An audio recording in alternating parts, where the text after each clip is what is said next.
જેમાં અનેક લોકો મોટી સંખ્યામાં જોડાયા હતા। રાંચડામાં હનુમાનજી મંદિરે સુંદરકાંડનું પણ ખાસ આયોજન કરવામાં આવ્યું છે। તો રાંચડાના દ્રશ્યો જે તમે જોઈ રહ્યા છો, જ્યાં ભવ્ય શોભાયાત્રા નીકળી હતી। હનુમાન જયંતિ નિમિત્તે કાર્યક્રમનું આયોજન કરવામાં આવ્યું હતું, જેમાં ગામવાસીઓ જોડાયા હતા।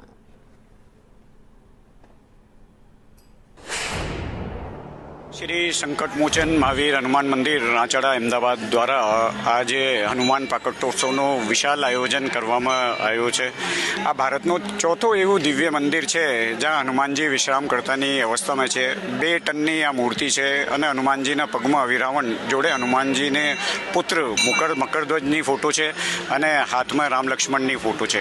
આજે જે હનુમાન પ્રાકટોત્સવનો દિવસ હતો તો ત્યારે સવારમાં 6 વાગ્યા હવન, પછી 7 વાગ્યા भव्य जुलूस और शोभा यात्रा हनुमान जी निकली थी।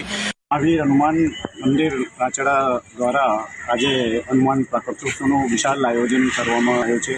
આ ભારતનું ચોથું મંદિર છે જ્યાં હનુમાન રામ કરતાની છે।